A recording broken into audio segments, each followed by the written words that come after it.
Now to an update you'll see only on ABC 15. It's been nearly 1 week since Mesa Public Schools put its superintendent on paid administrative leave without saying why. And Danielle, you have been looking into this all night long and you have new information for us. That's right. We have some new developments. Dr. Conley was only 18 months into her 3-year contract when the board made that move. And now we may have some insight into why. Earlier tonight, I obtained this. It is a criminal complaint filed with the Arizona Attorney General's office on Friday, accusing Dr. Conley of possible theft and embezzlement related to administrative raises and bonuses that may have been given without the governing board's approval.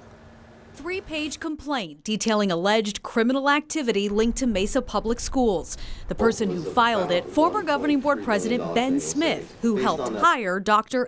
Conley. I'm a major fan of Dr. Conley. Mesa Public Schools had, in my mind, kind of gotten into a rut. They needed to innovate. They needed change. They needed an outside perspective. Smith didn't win his re-election campaign last year and voted against the district's recent budget increase, but insists this is no personal grudge. It wouldn't make sense that I would do this for a district that I didn't like or for a community that I felt cheated by. Smith says he felt obligated to file a complaint after an internal and anonymous source came forward with information centered around these $5,000 raises for the superintendent's executive team. Smith says the raises were actually drastically higher than what the board approved in June, and that the contracts for these promotions presented at a board meeting on March 26th were executed with salaries higher than what members approved. If true, those actions would violate state law.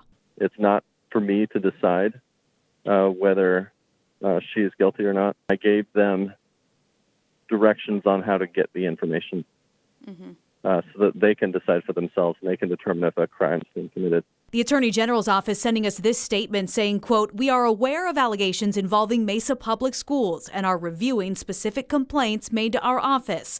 Additional information will be provided when available." I did reach out to Dr. Conley tonight. Haven't heard back from her, but I've been told that she's now reviewing this complaint with her attorney.